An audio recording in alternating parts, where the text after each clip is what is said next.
የሞተውን ታላቅ ባለጸጋ እስክታገኘው ድረስ ያ ቀን ለሷ እንደማንኛውም ተራ የቤተ መንግስት ማስጫ ቀን ይመስላት ነበረ። በማጥኛ ክፍሉ ውስጥ ለመተንፈስ እየታገለ የህይወቱን የመጨረሻ ምኞት በሹክሹክታ ሲናገር ቀጥሎ ምን ልታደርግ እንደምትችል ማንም ሊገምተው አልቻለም። ግሬስ ዊሊያምስ በአሽፎርድ ግቢ ውስጥ ለ3 ዓመታት ስትሰራ ቆይታለች። በየቀኑ ጧት በ12 ሰዓት በሰዓቷ ትደርሳለች። የማጽጃ ቁሳቁሶቿን በእጇ ይዛ የደንብ ልብሷ ተተኩሶና ጽድት ብሎ በትልቁ የመግቢያ በር በኩል ሁል ጊዜም ትገባለች። ግሬስ የ34 ዓመት ጎልማሳ ሴት ስትሆን የሁለት ልጆች እናት ነች።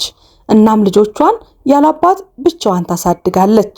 ከብዙ ጊዜ በፊት ራሷን ዝቅ አድርጋ ምንም ጥያቄ ሳትጠይቅ ስራዋን መስራት በሚገባ ተምራለች። የሰራችባቸው የባለጸጋ ቤቶች እርሷን የሚመርጡት በዚሁ ምክንያት ነበረ። እርሷ እዛ እየኖረች የማትታይ መሆንን ትችላለች። እንዲሁም ዝብርቅርቃቸውን ማጽዳትና እነሱ መኖሯን እንኳን ሳያስተውሉ መሰወር ትችላለች። ነገር ግን ሪቻርድ አሽፎርድ ከነዚህ ሁሉ ባለጸጎች እጅግ የተለዩ ነበሩ። ሚስተር አሽፎርድ የ78 አዛውንት የሸበተ ጸጉር ያላቸውና በእብነበረድ ወለል ላይ ድምፅ ከሚያሰማ ምርኩዝ ጋር የሚራመዱ ሰው ናቸው። ግሬስ ከዚህ ቀደም ከሰራችላቸው ሌሎች ባለጸጎች በተለየ መልኩ ሲያገኟት ሁል ጊዜም ደህና አደርሽ ይሏታል። እናም የልጆቿን ስም እያስታወሱ በትምህርት ቤት እንዴት እንደሆኑ ይጠይቋታል። አንዳንድ ጊዜም በወጥ ቤት ጠረጴዛ ላይ ትናንሽ ስጦታዎችን ይተውላቸዋል። ንባብ ለምትወደው ልጇ መጽሐፍ፣ መካኒክ የመሆን ህልም ላለው ልጇ ደግሞ የአሻንጉሊት መኪና ያስቀምጡ ነበረ።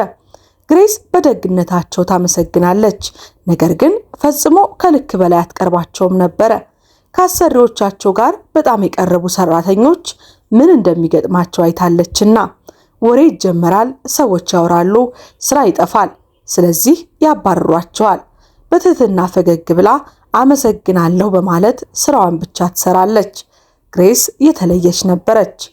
ቪላው የ12 መኝታ ቤቶች ያሉት 8 መታጠቢያ ቤቶችና 2 ፎቅ ከፍታ ያለው እጅግ ያማረ ቤት ነው። እንዲሁም ቤተ መጻሕፍትና ሚስተር አሽፎርድ ብዙ ጊዜያቸውን የሚያዘወትሩበት የማጥኛ ክፍልም ነበረው። ግሬስ ያንን የማንበቢያ ክፍል በየሳምንቱ ማክሰኞና አርብ ታጸዳለች። በቆዳ የተሸፈኑትን መጽሐፍቶችም በጥንቃቄ ትወለውላለች። የማጥኛ ጠረጴዛውንም ታጸዳለች። እናም በእጃቸው የተጻፉ የተጨማዳደዱ ወረቀቶች የሞሉበትን የቆሻሻ ቅርጫት ታጸዳለች። ባለፉት ጥቂት ወራት ሚስተር አሽፎርድ እየደከሙ መምጣታቸውን አስተውላ ነበረ። የቡና ስኒያቸውን እንኳን ሲይዙ እጃቸው ይንቀጠቀጣል። ደረጃዎችን ሲወጡና ሲወርዱ አተነፋፈሳቸው ይቆራረጣል። አንዳንድ ጊዜ የቀረውን ዓለም ሊያዩ የማይችለውን ነገር እንደሚያዩ ሁሉ ረጅም ጊዜ መስኮት ውጪ ሲመለከቱ ታገኛቸዋለች። ልጃቸው ማርከስ በወር አንድ ጊዜ ይመጣ ነበረ። ሁል ጊዜ ውድ ሱፍ ይለብሳል። ሁል ጊዜ ስልኩን ያያል። እናም በትክክል 1 ሰዓት ከቆየ በኋላ ወጥቶ ይሄዳል። ግሬስ በማጥኛ ክፍሉ በር በኩል ንግግራቸውን ሰምታ ነበረ። ልጃቸው ማርከስ ስለ ንግድ ስምምነቶች፣ ስለ አክሲዮኖች እንዲሁም ስለ ውርስ ታክስ ያወራል። ሚስተር አሽፎርድ በአብዛኛው ምታ ያዳምጣሉ። ልጃቸው ፓትሪሺያ በካሊፎርኒያ የምትኖር ሲሆን በየሳምንቱ እሁድ ትደውልላቸዋለች፣ ልክ በ9 ሰዓት። ግሬስ በሚስተር አሽፎርድ ድምፅ በግድግዳው ውስጥ ይሰማታል። ደስተኛ ለመምሰል እየሞከሩ ስለ ስራዋ፣ ስለ ባሏ፣ ስለ ልጆቿ ይጠይቃሉ። ጥሪያቸው ግን ከ15 ደቂቃ በላይ አይቆይም ነበረ። በጥቅምት ወር በአንድ ሐሙስ ጧት ነበር ግሬስ ወድቀው ያገኘቻቸው። በለመደችው ሰዓት ደርሳ ሚስተር አሽፎርድ በሰጧት ቁልፍ ገብታ በኩሽና ውስጥ ስራዋን ጀመረች። ሲነቁ ሁል ጊዜም እንደሚፈልጉት እንደምታውቀው ትኩስ ቡና አፍልታ በጠረጴዛው ላይ አስቀመጠች።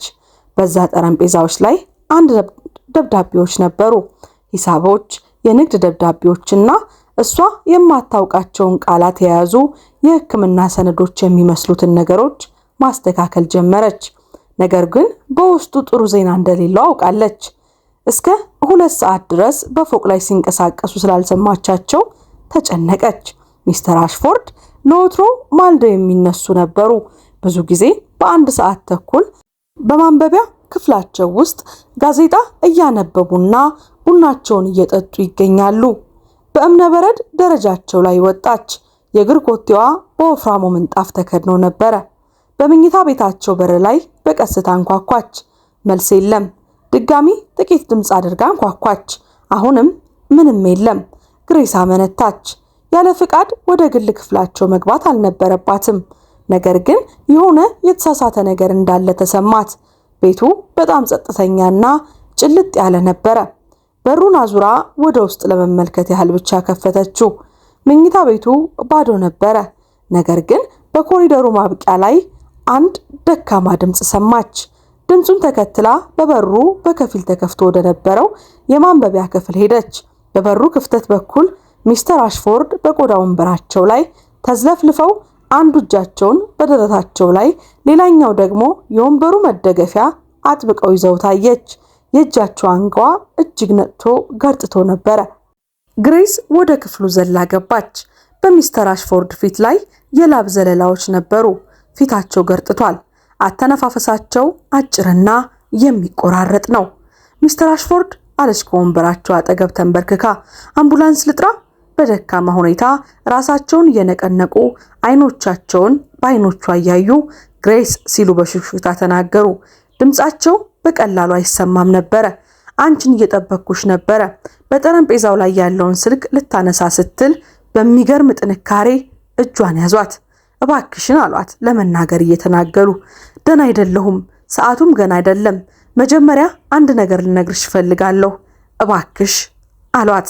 ግሬስ አይኖቻቸውን ተመለከተችና እንድታቆም የሚያደርግ ነገር ስለተመለከተች ህመም ብቻ ሳይሆን አስቸኳይና የጭንቀት ስሜት ልክ ልቃተ ህሊናቸው በግድ ለመያዝ እየታገሉ ያሉ ይመስሉ ነበረ።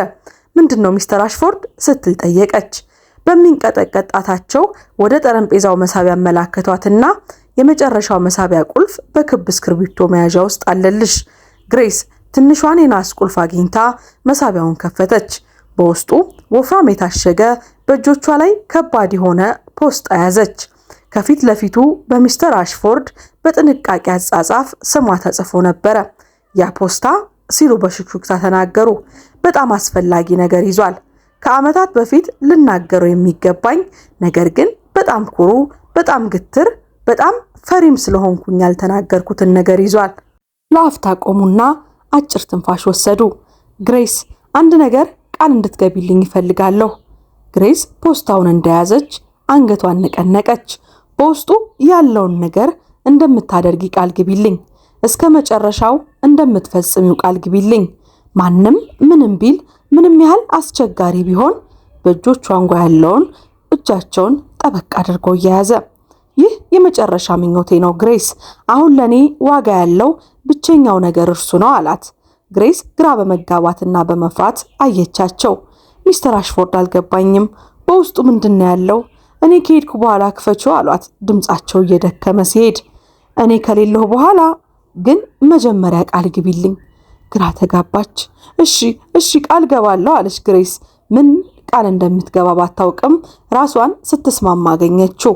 ሚስተር አሽፎርድ ፈገግ አሉ። ባለፉት ወራት ውስጥ ከሳቸው ያየችው የመጀመሪያው እውነተኛ ፈገግታ ነበረ። አመሰግናለሁ አሉ በሹክሹክታ። ይህ ለኔ ማለት ምን ማለት እንደሆነ አታውቂም። አይኖቻቸውን ጨፈኑ እና ግሬስ ለአፍታ የሞቱ መሰላት። ነገር ግን ድንገት አይኖቻቸው በድጋሚ ከፈቱ። በሚገርም ግልጽነት በቀጥታ አዩአት። ግሬስ አንድ ነገር እንድታውቂ ፈልጋለሁኝ። ባለፉት 3 ዓመታት ውስጥ የገዛ ልጆቼ ፈጽሞ ያልሆኑትን ያህል አንቺ ለኔ ለቤተሰብ ሆነሻል። ደግነትሽ፣ ክብርሽ፣ ልጄ የራሴ ልጅ እንኳን ልደቴን በረሳው ጊዜ አንቺ ያስታወስሽበት መንገድ፣ ሁል ጊዜ ስለ ገንዘቤ ሳይሆን ስለ ጤናዬ የምትጠይቂበት መንገድ፣ ምንም የመስማት ችሎታውን ለሌለው ሰው፣ የመስማት ችሎታውን ላጣ ሰው፣ ላዛውንት ይህ ትልቅ ትርጉም ነበረው። በግሬስ አይኖች ውስጥ እንባ ሞላ። እንደዚህ በግልጽና በስሜት ሲናገሩ ሰምታቸውም አይታቸውም አታውቅም። አንቺ ተራ ሰራተኛ ብቻ እንደሆንሽ እንደምታስብ ያውቃለሁ ቀጠሉ። እያንዳንዱ ቃል ከፍተኛ ጥረት ይጠይቃቸው ነበረ። አንቺ ግን ከዛ በላይ ነሽ። ልጄ ላደርግሽ የሚገባኝ ልጅ ነሽ። እኔ መሆን የነበረብኝ አይነት ሰው ነሽ። አተነፋፈሳቸው ይበልጥ እየደከመ መጣ። እናም ግሬስ ጊዜው እያለቀ መሆኑን አወቀች። አሁን በሹክሹክታ ተናገሩ። አምቡላንስ ጥሪ። ግሬስ የገባሽውን ቃል አስታውሺ፣ ፈጽሞ እንዳትዘነጊ አሏት። ግሬስ በሚንቀጠቀጡ እጆቿ ወደ 911 ደወለች። ለአደጋ ጊዜ ሰራተኛው አድራሻውን ስትሰጥ ድምጿ ይንቀጠቀጥ ነበረ። ከጥቂት ደቂቃዎች በኋላ ውስጥ የአምቡላንስ ሳይረን እየቀረበ መጣ። ድምፁ በዚያ ጸጥ ባለ የባለጸጎች ሰፈሩን አናወጠው። የሕክምና ባለሙያዎቹ ወደ ማንበቢያ ክፍሉ ፈጥነው ገቡ። ሚስተር አሽፎርድን ለማረጋጋት ሲሰሩ ዕቃዎቻቸው ይንቀጠቀጡ ነበረ። ግሬስ ፖስታዋን በደረቷ ላይ አቅፋ ጥግ ላይ ቆማ ነበረ።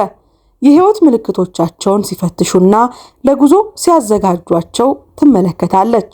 እመቤት፣ እርሶ ቤተሰብ ኖት? አለ ከሕክምና ባለሙያዎቹ አንዱ ጠየቀ። አይደለሁም፣ ግሬስ በቀስታ መለሰች። እኔ የቤት ሰራተኛ ነኝ አለችው። ሰውየውም የቅርብ ቤተሰብ ማግኘት አለብን፣ የመገናኛ መረጃዎች አሉት ብሎ ጠየቃት። ግሬስ አንገቷን ነቀነቀች። እናም በሚስተር አሽፎርድ ጠረጴዛ ላይ ካለው የስም ዝርዝር ውስጥ የማርከስን ስልክ አውጥታ ሰጠችው። በቃሬዛው ላይ አውጥተው ሲወስዷቸው ሚስተር አሽፎርድ አይኖቻቸው ከሱ አይኖች ጋር ለመጨረሻ ጊዜ ተገናኙ። ከንፈሮቻቸው በቀስታ ተንቀሳቀሱ። እናም ቃል ኪዳን የሚለውን ቃል ማንበብ ቻለች። ሁሉም ሰው ከሄደ በኋላ ቪላው ባዶ እንደሆነ ተሰማት። ግሬስ በኩሽና ውስጥ ተቀምጣ በእጆቿ ላይ ያለውን ፖስታ ትመለከት ነበረ። ቃል ገብታለች። ነገር ግን ልትጠብቀው ባትችልስ? በውስጡ ያለው ነገር እንደሷ ላለው ሰው የማይቻል ቢሆንስ? ከትምህርት ቤት በፊት ልጆቿን ከምትጠብቅላት ጎረቤቷ ስልክ መልእክት መጣላት። ልጆቹ አውቶቡሱ ላይ ወጥተዋል፣ ወደ ትምህርት ቤት ሄደዋል፣ ሁሉም ሰላም ነው፣ መልካም የሥራ ቀን ይሁንልሽ የሚል መልእክት ደረሳት። ግሬስ ሚስተር አሽፎርድን ካገኘችበት ጊዜ ጀምሮ ስለ መደበኛ የማጽዳት ስራዋ እንዳላሰበች ተገነዘበች። በዚያ ንጹህ ኩሽና ውስጥ በዚያ ጧት ያፈላችው ቡና አሁንም በኩሽናው ውስጥ ቀዝቅዞ የተቀመጠውን ቡና ተመለከተች። በጠረጴዛው ላይ የተበታተኑትን ደብዳቤዎች፣ ሰነዶች ተመለከተቻቸው። አሁን ሁሉም ነገር የተለየ ይመስላል። ልክ በአንድ ሰዓት ውስጥ መላው ዓለም የተቀየረ ያህል ለመጠበቅ ወሰነች። ሚስተር አሽፎርድ እሳቸው ከሄዱ በኋላ ፖስታውን እንድትከፍተው ተናግረዋል። እናም ቃላቸውን ታከብራለች። ይልቁንም ሕይወት ከአቅሟ በላይ ሲሆን ሁል ጊዜ የምታደርገውን አደረገች፣ አጸዳች። ግሬስ ቀኑን ሙሉ ቪላዋ ውስጥ ልክ በህልም ውስጥ እንዳለች ሆና ስትንቀሳቀስ አሳለፈች። እያንዳንዱን ወለል ጠረገች፣ እያንዳንዱን ምንጣፍ በካቢዋ አጸዳች። እናም እያንዳንዱን ከብር የተሰራ ዕቃ እስኪያንጸባርቅ ድረስ ወለወለችው። አካላዊ ስራዋ አይምሮዋን ለመረጋጋት ረድቷታል። ነገር ግን በኩሽናው ጠረጴዛ ላይ ስላለው ፖስታ አሁንም ማሰብ ማቆም አልቻለችም። በ10 ሰዓት ተኩል ስልኳ ጠራ። ማርከስ ነበረ። ግሬስ፣ አሁንም ሆስፒታል ደረስኩኝ። ዶክተሮቹ አባቴ ከባድ የልብ ድካም አጋጥሞታል ይላሉ። በከፍተኛ ክትትል ውስጥ ነው ያለው። ነገር ግን ሌሊቱን እንደማያድር እየተናገሩ ነው ያሉት። ግሬስ ልቧ ሲሰምጥ እየተሰማት አይኖቿን ጨፈነች። በጣም አዝናለሁ አቶ ማርከስ አለችው። ሆስፒታሉ ቢደውል በሚል ዛሬ ማታ እዛ በቤት እንድታድር ይፈልጋለሁ። እህቴ ፓትሪሻ ከካሊፎርኒያ እየበረረች ነው፣ ነገር ግን ጠዋት ነው የምትደርሰው አላት። በእርግጥ አለች ግሬስ፣ የፈለጉትን ሁሉ አደርጋለሁ አለች። እናም ግሬስ በማጥኛ ክፍል ውስጥ ያለውን ምንም ነገር እንዳትነኪ፣ በውስጡ ልንመለከታቸው የሚገቡ ጠቃሚ ሰነዶች ሊኖሩ ይችላሉ አላት ማርከስ። ማርከስ ስልኩን ከዘጋው በኋላ ግሬስ ፖስታውን ትኩር ብላ ተመለከተች። ለምን ስለዚህ አባታቸው ስለሰጣት ፖስታ እንዳልነገረቻቸው ግራ ገባት። መንገር እንዳለባትም እርግጠኛ አልነበረችም። ዝም አለች። ሚስተር አሽፎርድ ለሰጧት መንገድ በድምጻቸው ውስጥ ለነበረው አስቸኳይነትና ሚስጥራዊነት የሆነ ነገር እንዳለ ተረዳች። በመካከላቸው ሊቀር የሚገባ ነገር። ለጎረቤቷ ደውላ በስራ ቦታዋ ማደር ስላለባት ልጆቿ እዚያው እሷ ጋር እንዲያድሩ ጠየቀቻት። ከዚያም ለራሷ ቀለል ያለ ራት ሰርታ በኩሽናው ጠረጴዛ ላይ ተቀመጠች። ፖስታው ከሳህኗ አጠገብ ነበረ። ልክ ከሌሊቱ 5 ሰዓት ተኩል ነበር ስልክ የተደወለላት። ስልኩን ስታነሳው ግሬስ፣ ማርከስ ነኝ። አባቴ ከ2 ደቂቃ በፊት አርፏል። ግሬስ ማልቀሷን ሳታውቀው በፊቷ እንባ ፈሰሰ። በጣም አዝናለሁ በማለት በሹክሹክታ ተናገረች። አመሰግናለሁ። ፓትሪሻና እኔ ነገ ጧት መተን ዝግጅታችንን ለመጀመር በዚያው እንሆናለን። የነገውን ቀን እረፍት መውሰድ ትችያለሽ። እንድትመለሺ ስንፈልግ እንደውልልሻለን። ስልኩ ወዲያው ተዘጋ። ግሬስ በዚያ ጸጥተኛ ኩሽና ውስጥ ለረጅም ጊዜ ተቀመጠች። ሚስተር አሽፎርድ ሄደዋል፣ ሞተዋል። የልጆቿን ስም የሚያስታውሱት፣ ስለ ሕይወቷ የሚጠይቋት፣ እንደ ሰራተኛ ሳይሆን እንደ ሰው የሚያዩት ያ ደግ አዛውንት ለዘላለም ሞተዋል። በሚንቀጠቀጡ እጆቿ ፖስታውን አንስታ በጥንቃቄ ከፈተችው። በውስጡ በከተማው ውስጥ ካሉ እጅግ ታዋቂ የሕግ ድርጅቶች አንዱ የሆነው ፓተርሰን ዊሊያምስ እና አጋሮቹ የንግድ ድርጅት አርማ ያለበት የሕግ ሰነዶች ነበሩ። የመጀመሪያው ሰነድ በሚስተር አሽፎርድ እጅ የተጻፈ ለሷ የተላከ ቀጥተኛ ደብዳቤ ነበረ። ውድ ግሬስ ይላል። ይህንን እያነበብሽው ከሆነ እኔ ለዘላለም አርፌያለሁ ማለት ነው።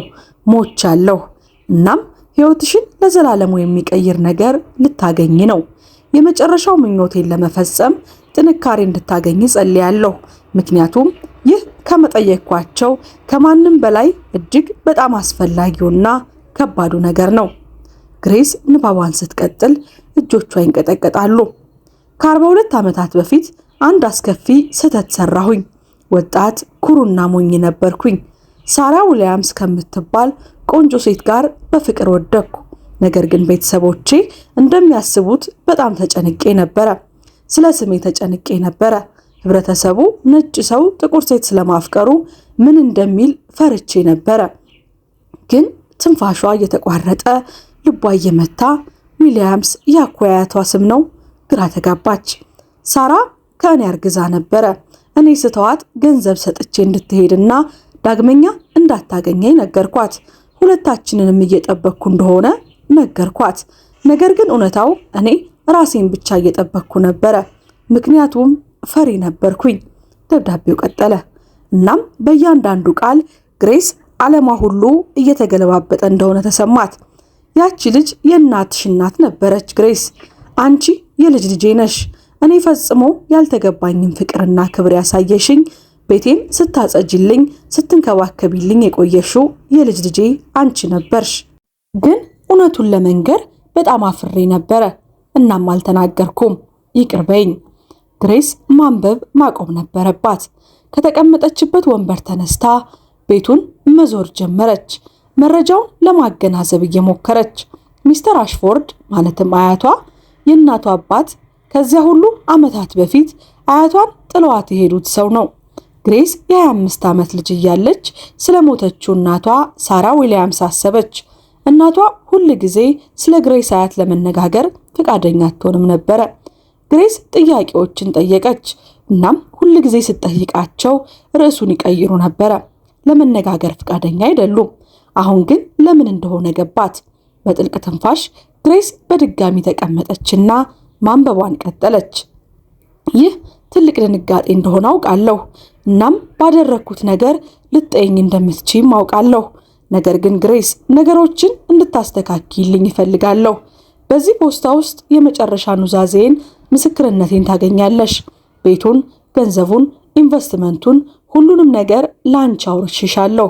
ነገር ግን ቅድመ ሁኔታዎች አሉኝ። በዚህ ጊዜ ግሬስ እንደገና የሕግ ሰነዶቹን ተመለከተች።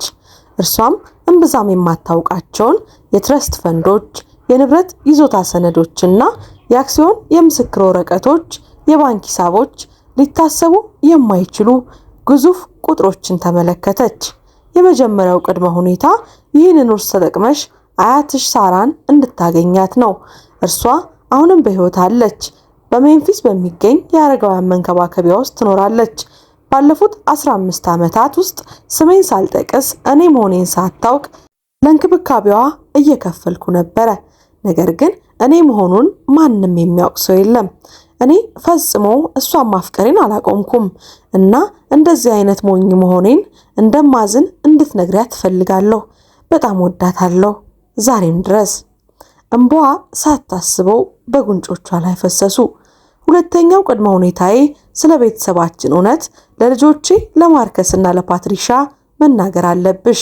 እህት እንዳላቸው ማወቅ አለባቸው። እናም አባታቸው ምን አይነት ሰው እንደነበረ ሊያውቁ ይገባል። ይህ ቀላል አይሆንም ግሬስ። ይናደዳሉ፣ ይዋጉሻል፣ ኑዛዜውን ለመቃወም ይሞክራሉ። ነገር ግን እኔ በሕግ አስገዳጅ አድርጌዋለሁ። ማንም ሊለውጡ አይችልም። ገንዘቡ በሕግ ያንቺው ብቻ ነው ውድ ግሬስ። ግሬስ ደብዳቤውን አስቀመጠች። በሆነ ነገር እጅግ ከብዷታል። ሀብታም ሆናለች፣ ከምታስበው በላይ ባለጸጋ። ነገር ግን በተመሳሳይ ጊዜ የአንድን ቤተሰብ እንድታፈርስ የአባታቸውን ምስጢር እንድትገልጽ እየተጠየቀች ነው። ደብዳቤው ግን አሁንም አልተጠናቀቀም። የመጨረሻውና ሶስተኛው ቅድመ ሁኔታዬ እጅግ በጣም አስፈላጊ ነው። ይህንን ገንዘብ እኔን እንደረዳሽኝ ሁሉ ሌሎች ሰዎችን ለመርዳት እንድትጠቀሚበት እፈልጋለሁ። ፋውንዴሽን መስርቺ፣ ትምህርት ቤቶችን ገንቢ። እናም እንዳንቺ ልጆቻቸውን ያላባት ብቻቸውን የሚያሳድጉ እናቶችን ደግፊያቸው። እውነተኛ ደግነት ምን እንደሚመስል ለዓለም አሳይ።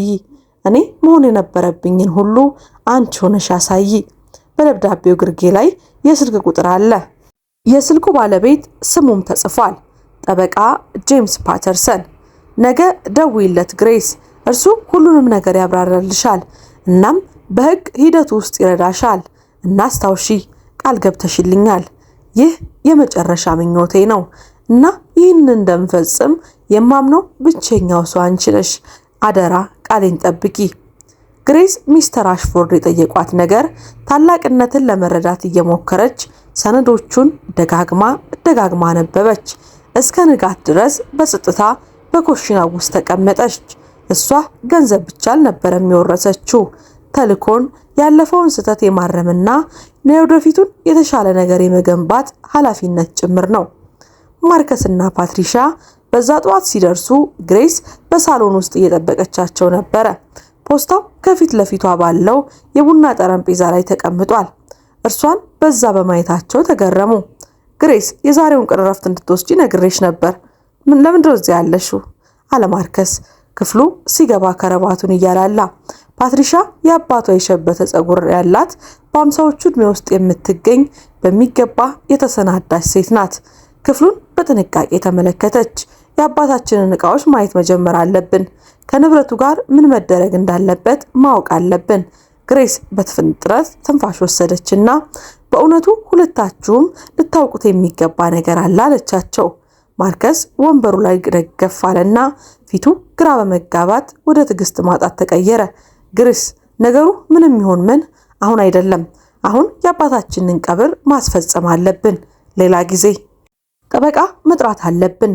እናም በግልጽ ለመናገር አንቺን የማይመለከቱ ብዙ ውሳኔዎች አሉ። ፓትሪሻ ስልኳን እያየች አንገቷን ነቀነቀችና አዝናለሁ፣ ግን በእውነት በቤተሰብ ጉዳይ ላይ ማተኮር አለብን። ግሬስ ወደ ፖስታው ስትዘረጋ እጇን እየተንቀጠቀጠ ነው። ይህ ስለ ቤተሰብ ጉዳይ ነው። አባታችሁ ትላንት ከመሞታቸው በፊት ይህንን ለእኔ ሰጥተውኛል። ለእናንተ እንድነግራችሁም ቃል አስገብቶልኛል አለች። ምንድን የሰጠሽ? ማርከስ ድምፁን ከፍ አድርጎ በቁጣ ተናገረ። ግሬስ፣ አንድ ነገር ቃል እንደገቡልሽ ለመናገር እየሞከርሽ ከሆነ የቃል ስምምነቶች በሕግ ፊት እንደማይጸኑ ማወቅ አለብሽ። ሁሉም ነገር የኛ ነው አለ። ይህ ቃል አይደለም አለች ግሬስ በቀጥታ የሕግ ሰነዶቹን እያወጣች። ሁሉንም እዚህ ጽፏል አለቻቸው። ፓትሪሻ የሕግ ድርጅቱን አርማ ስታይ ቀረብ ብላ ተመለከተች። አይኖቿን ማመን አልቻለችም። የሕግ ሰነዶች ናቸው፣ ከየት አገኘሻቸው ብላ ጠየቀች። አባታችሁ ትላንት ጠዋት አምቡላንስ ከመጥራቴ በፊት ነው የሰጠኝ። አንድ ነገር ስለፈለጉ ነበር። በጣም ግልጽ ነበሩ። ማርከስ ወረቀቶቹን ከግሬስ ቀማ። የመጀመሪያዎቹን ገጽ ሲያነብ ፊቱ በንዴት ቀላ። ይህ ቀልድ ነው። ይህ የሆነ ስህተት መሆን አለበት። ምንድን ነው የሚለው? ፓትሪሻ ወንድሟ ትከሻ ላይ ለማንበብ እየሞከረች ተንጠለጠለች። የማርከስ ድምፅ ሊቆጣጠረው በማይችለው ሁኔታ እጅግ መጮህ ጀመረ። እና በዚህ መሰረት አባታችን ሁሉንም ነገር ላንቺ ትቷል፣ ቤቱን፣ ገንዘቡን፣ ሁሉም። ፓትሪሻ ሳቀች። ነገር ግን በሳቋ ውስጥ ምንም ደስታ አልነበረም። ሳቋ ያስፈራል። ይህ የማይሆን ነው እንዳታስቢው ግሬስ፣ ምንም አይነት ጨዋታ እንዳትጫወቺ። እናም ይህንን ማጭበርበር ነው። የሐሰት ሰነድ አዘጋጅተሽ ለምን ይህንን እንደምታደርጊ አልገባኝም። ተጠንቀቂ ብሎ አስፈራሯት። እኔ ምንም አይነት የሐሰት ነገር አላዘጋጀሁም። ግሬስ በቀስታ ተናገረች። አባታችሁ ላደረጉት ነገሮች ምክንያቶች ነበራቸው። ልትሰሟቸው የሚገባ ምክንያቶች አሉ። ማርከስ ወረቀቶቹን በቡና ጠረጴዛው ላይ ወረወራቸው። ብቸኛው ምክንያት የታመመ አዛውንት አታለሽ ኑዛዜውን እንዲቀይር ካደረግሽ በኋላ ይህንን የማይረባ ቀልድ፣ ይህንን የማይረባ ፌዝ አዳምጡ ማለትሽ ነው። በሳቸው ላይ ምን ማድረግ ነበረብሽ? ይህን ያህል ጊዜ ምን ብታደርጊው ነው አባታችንን ይህን ያደረገው አሏት። ግሬስ በጣም ደነገጠች። ነገር ግን ራሷን ለማረጋጋት ተገደደች። ስለ አባታችሁ ስለ እኔ ለምን ይህንን ውሳኔ እንዳደረጉ ማወቅ ያለባችሁ ተጨማሪ ነገር አለ። ፓትሪሻ በሚስተር አሽፎርድ እጅ የተጻፈውን ደብዳቤ አንስታ ስታነብ አይኖቿ በፍጥነት ተፈጠጡ። እንዴት ወደ ግራ መጋባት፣ ከዚያም አስፈሪ ነገር ተቀየረ። ይህ እውነት ሊሆን አይችልም በሹክሹክታ ተናገረች። ምን? ማርከስ ደብዳቤውን ከእህቱ እጅ ቀምቶ አነበበው። ግሬስ ፊቱን ከንዴት ወደ አለማመን ሲቀየር ስትመለከት አንቺ የእህታችን ልጅ ነሽ? ማርከስ ድምፁ ጠፍቶበት ግሬስን ተመለከታት። አባታችን አያትሽ ነው? ግራ ተጋቡ። አባታችን ከአንቺ አያት ጋር የፍቅር ግንኙነት ነበረው? ግሬስ ጉሮሮዋ እንደተዘጋ ታወቃት። ከ42 ዓመታት በፊት እናታችሁን ከማግባታቸው በፊት ከአያቴ ሳራ ዊሊያምስ የፍቅር ግንኙነት ነበረው። እናም አባታችሁ ሲተዋት አያቴን እናቴን አርግዛ ነበረ። ፓትሪሻ ፊቷ ገርጥቶ ወንበሯ ላይ ተቀመጠች። ይህ እብደት ነው። አባታችን ይህንን ፈጽሞ አያደርገውም፣ ያውም ከሰራተኛ ጋር። እንደዚህ አይነት ሚስጥርም ለረጅም ጊዜ አይደብቀንም። ግን ደብቋቸዋል አለች ግሬስ ባለመፍራት። ይህንን የጥፋተኝነት ስሜት በሕይወታቸው ሙሉ ተሸክመውታል። ለዚህ ነው ሁልጊዜ ለኔ ደግ የነበሩት። ለዚህ ነው ሁልጊዜም የልጆቼን ስም እያነሱ የሚጠይቁኝ፣ ስለ ልጆቼ የሚጨነቁት፣ ስለ ሕይወቴ የጠየቁኝ። እኔ ማን እንደሆንኩ ያውቁ ነበረ አለቻቸው። ማርከስ እጆቹን በፀጉር ውስጥ እያሳለፈ በክፍሉ ውስጥ ተመላለሰ። ይህ ታሪክ እውነት ቢሆንም እውነት ነው እያልኩ አይደለም። ውርሳችንን አሳልፎ የመስጠት መብት ነበረው ማለት አይደለም። እኛ ህጋዊ ልጆቹም ህጋዊ ወራሾቹም ነን፣ እኛ ብቻ። በዚህ ተራና ብጣሽ ወረቀት አንቺን አናምንሽም፣ የዲኤንኤ ምርመራም የምናደርግ ይሆናል ብለው ሁለቱም አፈጠጡባት። ውድ የአብናብ ክሮኒክልስ ቤተሰቦቻችንና ተመልካቾቻችን ለዛሬ ያዘጋጀንላችሁ ድንቅ ታሪክ የክፍል 1 ፕሮግራማችን በዚህ አብቅቷል። ታሪኩን ማዳመጥ ከፈለጋችሁ፣ መቀጠል ከፈለጋችሁ ፓርት 2 እያላችሁ በኮሜንት ሴክሽን ላይ አሳውቁኝ። እስከዚህ ድረስ ስለተከታተላችሁኝ ከልብ እያመሰገንኩኝ ቪዲዮውን ከወደዳችሁት ላይክ ማድረጋችሁን እንዲሁም ለቻናላችን አዲስ ከሆናችሁ ሰብስክራይብ ማድረጋችሁን ፈጽሞ አትዘንጉ። እንዲሁም ከዚህ ቀደም በቻናላችን የሰራናቸውን ፕሮግራሞች ገብታችሁ እንድትመለከቱ እየጋበዝን እኛ ከወዲሁ ተሰናበትን። መልካም ቆይታ።